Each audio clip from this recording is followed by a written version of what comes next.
ये है हिंदुस्तान उर्दू खबर।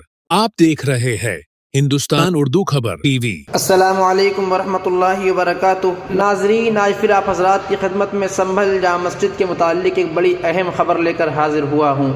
संभल जामा मस्जिद के मंदिर होने के दावे को लेकर दाखिल की गई दरख्वास्त पर कराया गया सर्वे मुकम्मल हो गया है। कोर्ट कमिश्नर ने जुमेरात को अपनी रिपोर्ट भी अदालत में पेश कर दी है। मामला पहले ही सुप्रीम कोर्ट पहुँच चुका है और आला अदालत के हुक्म पर रिपोर्ट को सेल बंद लिफाफे में जमा किया गया है। सर्वे रिपोर्ट के बारे में कोर्ट कमिश्नर महेश सिंह राघो ने कहा कि 40 सफ़हात पर मुश्तमिल रिपोर्ट जमा कर दी गई है। जब भी रिपोर्ट खुलेगी तो सारी मालूमात सामने आएंगी। कोर्ट कमिश्नर ने मामले की अगली समाअत या नई तारीख के बारे में कहा, मुस्लिम फरीक अगर हाई कोर्ट जाते हैं तो उसकी बुनियाद पर देखा जाएगा कि आगे क्या होगा। कोर्ट कमिश्नर ने यह ज़रूर कहा कि सुप्रीम कोर्ट के हुक्म तक रिपोर्ट नहीं खुलेगी। सुप्रीम कोर्ट का हुक्म न आने तक रिपोर्ट में क्या है ये जज भी नहीं देख सकते।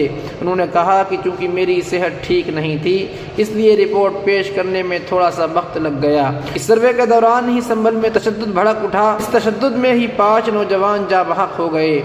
19 नवंबर को दाखिल दरख्वास्त पर कोर्ट के हुक्म पर इसी दिन मस्जिद का सर्वे कराया गया था।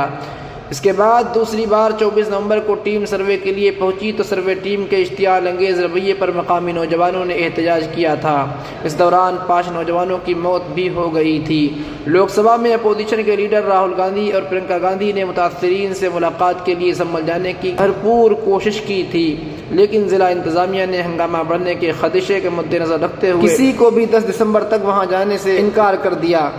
इसी दरमियान समाजवादी पार्टी के MP ज़ियाउर रहमान बर्क के खिलाफ भी तशद्दुद भड़काने का मुकदमा दर्ज कर लिया गया। ताबड़तोड़ मुस्लिम नौजवानों की गिरफ्तारियां शुरू कर दी गई हैं। नाजरीन, ये थी आज की बहुत ही अहम खबर जिसको मैंने आप हज़रात के सामने पेश किया। दुआ फरमाए अल्लाह रब्बुल इज़्ज़त मुसलमानान हिंद पर रहम का, करम का, आफियत का मामला फरमाए और तमाम दीनी मदारिस, मकातिब, मसाजिद, खानकाहों को महफूज फरमाए।